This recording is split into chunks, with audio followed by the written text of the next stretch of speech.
What's up, ladies and gentlemen? This is your boy Airsoftfatty here. Just the day after the fish tank blood games has happened, the blood moon has came and gone, and our survivors were just powerful enough to win. And well, today I want to do a quick walk around during my walk, show you my walk route that I used to take while doing my walks here, and talk about some good memories, why don't we? Let's join me, will you? So every walk I did, I'd start down here on Beaver Street. Now, Beaver Street's gotta be one of my favorite parts of the Fish Tank Blood Games map, in my honest opinion. At night, with all the lights and stuff, this place looks absolutely gorgeous. And there's just no failing at night to feel some sort of romanticism in the area. It's a weird way of putting it, but basically what I mean is there's the odd sense of, like, I don't know, but how to explain it really? Mosquitoes bad out here though. I guess the best way to put the romanticism about it is, like, it's just so beautiful. It's almost like looking into a nebula, I guess. I don't know, I like nighttime aesthetics, I like light aesthetics, I like stars and space and stuff, so that's the kind of thing that I'm like, okay, if I'm romanticizing about the look of an area, I'm gonna romanticize about nighttime and beautiful looks at night and stargazing, watching the moon. So over here, we have the shack. Very beautiful spot. Very nice spot to chill. Only chilled there like once or twice, but I remember it being nice. Oh look, a shirt. Surely it's one of the vamps. There must be some residual vampires in the area, right? Let's keep going.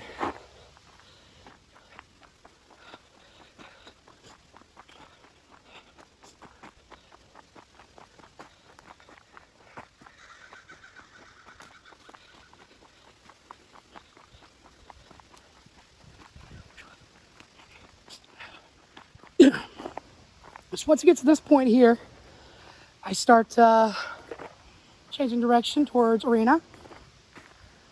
Just come with me. And we go into the arena together.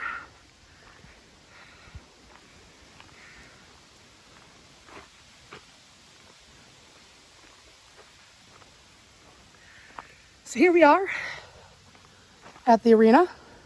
We'll make a pit stop here to talk about something. Go over a memory or two, and then we're gonna go ahead and continue our little walk, shall we?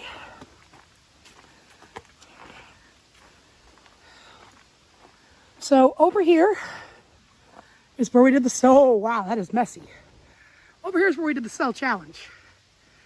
This is where everyone kind of had to stay up there for as long as they could. It is where Letty took a piss and absolutely made that ladder disgusting. It is where the goblin kicked her bowl of piss at me. By accident, mind you, but still, happened. Shit happens for a reason. Well, I don't know about the reason for that, but it happens. It is where we, for about, what, 2 days? Just kind of fucked with them. It's where I gave my illustrious Pokemon horror film script reading. It was dumb. It's very dumb to think that Nintendo Game Figure Pokemon will work with me to make a video. But I'm waiting for that email back. Now, why don't we go ahead and continue onward through here and go over another area with some memories. And we won't have to go very far. Just come along with me, will you?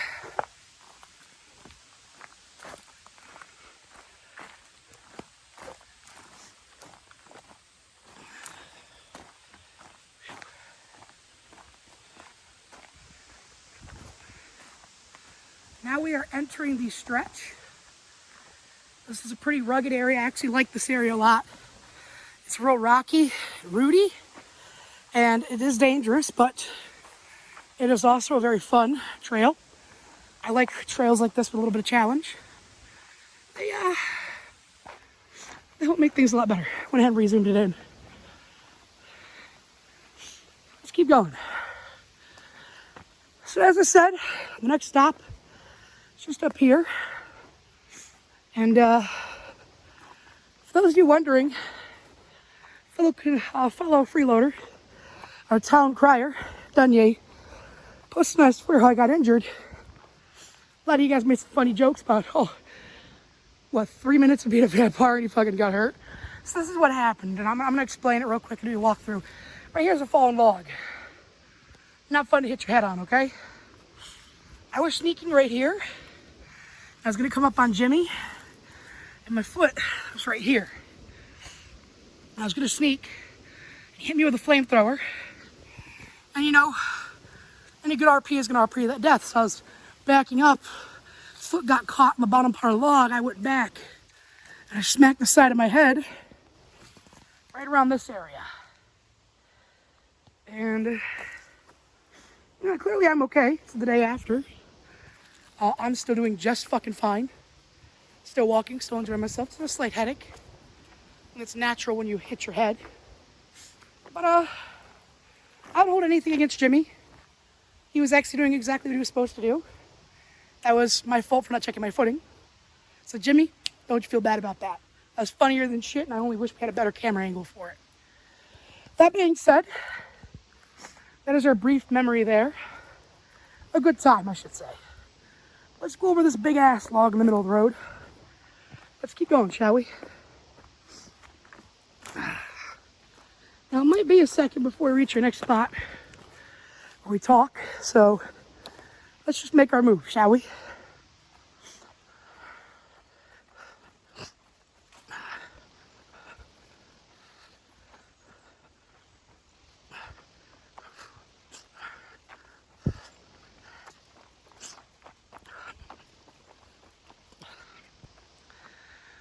We have now made it to the campground. This is where the fish were sleeping and where your boy King Thaddeus came in and annoyed the fuck out of them. I actually have another Jimmy story here, a couple of stories actually. This place got fucking trashed. It's kind of funny actually. So let's talk about some of these stories, all right? So we'll talk about two that stand out to me. Okay, let's talk about two and we'll move on, all right? So let me set the camera up real quick actually. It's actually a perfect spot to set up for this. Let's talk about some stories here. So, first we're going to talk about, we'll talk about two little bits of drama, all right? And there wasn't even drama, really, because this is a show. Shit happens. Let's see. What's a good one? So there was a night, during one of the last few nights, where I pissed Jimmy off a lot and damn near got into a fight with him. Of course, it's King Thaddeus that came in to annoy them. And at one point, we're having a fire, and like he had walked away for a second, and something in me said, okay, take one of these wooden chairs here, this one specifically, and just put it in the fucking fire. Just put it in there. For some reason, I was like, put it the fuck in there. I put it in there, and of course, he runs up and yanks it out of the fucking fire, and I was like, it's not a good fucking night right now. Tonight treat. That was fucking hilarious. Him just getting in my face, I'm nonchalant, like, yeah, buddy, like, it's a fucking show. Just relax, chill, bro. Like, let's have a fire. Let's bust some sticks up together. Let's help de-stress you. It's like, I don't know. It's hard to explain that situation because there was drama, and it wasn't anything crazy, right? Like, no punches got thrown, but, like, you could feel the fucking tension. And I'll tell you, trying to do that bit and keep it together and not be like, dude, look, I'm sorry, was hard as hell, okay? And then briefly we'll go over really good one, actually, and it wasn't even drama. It was more so I fucked with the dude, and I think I did it too well. So I came in one morning. Ty was like, it was early morning with Ty, and I had a like spring airsoft gun with me, and he had the fucking green gas cowboy revolver, long ass one. So one morning when he left it alone on the bed, I snagged it. He kind of saw it. He was like, hey, that's my gun. And I just handed him my fucking Springer and just went, here, this is yours now. I looked at him and went, this is too powerful. We got to confiscate this. And I went to hit it in the fucking merch store, or the merchant shop, top shelf. And nobody fucking realized it for almost the whole day until it came time for that night's combat. And everyone was like, wait, Ty doesn't have his cowboy pistol? What the hell? And I was like, okay, I gotta go grab it for him. But like, really gets me on that one is that like, they didn't notice that until just before combat. And it was fucking hilarious, okay? This is also the spot where me and Taylor did our own little cannabis talk. By the way, keep an eye out for some news possibly in the future. I don't know. I'm not saying much, but we do have plans in the future for a lot of different things. That being said, it's been nice sitting here chatting a little bit, but I think it's time we start making our way more down trail.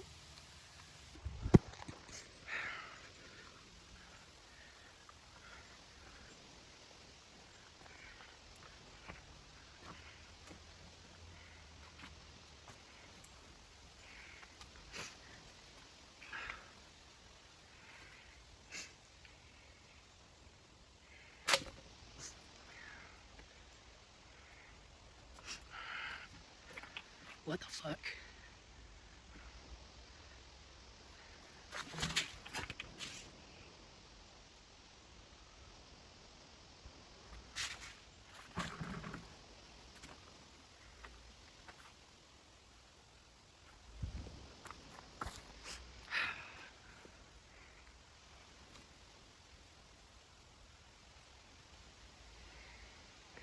And now we're gonna go ahead and take you guys further down trail.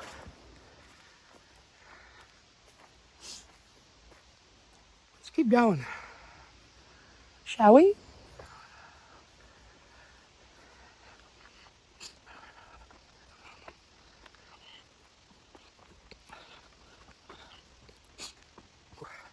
So over here is what we call the Downs. This here is a campsite for the vampires. Although they didn't actually stay here, it is canonically where they stayed. It's a nice little cozy spot. Kind of a nice view. Got a nice boat for emergencies, right? Right. And some gas, free from gas. Well, let's keep going, shall we?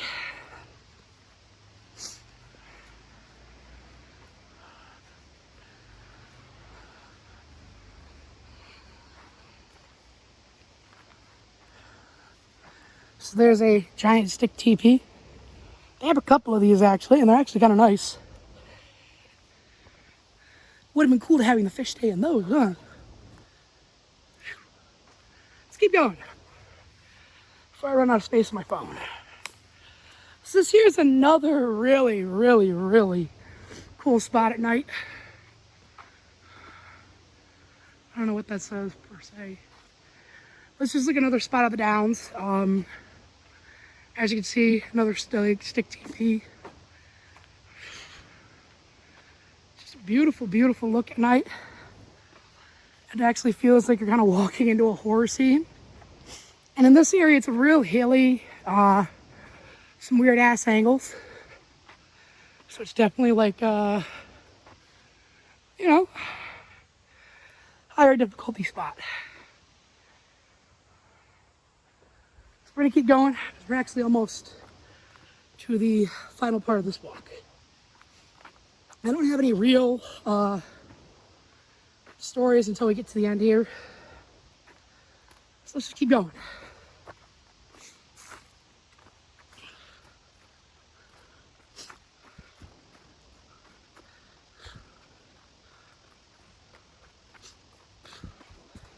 Bugs. So here we are at the final step of this walk, the graveyard. Now, the one thing important that happened here, in my opinion, is Taylor's funeral. Taylor, she went down in the heat of battle, along with her steed, Butterscotch, or whatever she named it. That's her canonical skull. She ain't actually dead, but damn. If the Lord Fatimus in me doesn't still feel a sense of pain at loss. It was fun though. Really good. Now, I bet you're wondering what some of these gravestones say. Well, let's take a look. We have Ryan, Flying Squirrel, Paulson. We have, believe it or not, Bam Bam over here. Brandon Bam Margera. Next up, we have an unmarked grave. She just put a giant S there. Let it mark someone who deserves to be in a grave. Next up is Beans' grave. If y'all remember Beans from season 1, well, yeah, there he is. And lastly, to those of you wondering where Jedediah Gold Striker went, it's right here.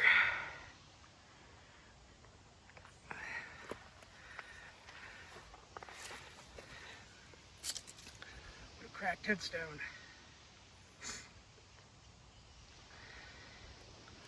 It's beautiful. It's absolutely gorgeous. And then, of course, we come here to end our walk back in the greatest city I have ever stayed in. Fish Tank Blood City, baby. It's beautiful. It was home to Lord Fatimus, a immigrant king, home to the Duke, a vampire ruler, home to Xavier, the Edge Cringe God Lord himself. A damn funny character, in my opinion. And it was home to many a brave fish who fought to protect their home and succeeded. To all the fish out there who participated, I'm proud of you. I'm always proud of the crew, whether it's the fish or the background crew, hell, even just the crew that ends up doing the running. It's people like you guys that help make this shit possible, and I appreciate every opportunity I have to come on to Fish Tank and entertain more of you as I do my best to make you laugh, cry, and everything in between. Yes, even giggle and shit. Shiggle, as they call it. I want to make you shiggle. That being said, I gotta leave before I start shiggling myself because too many funny memories and, well, I got a long drive ahead of me, baby. So, make sure to keep tuning in. Show some love, like, comment, and subscribe. Check that description for all the links. And, well, I'll see you in the next blood game.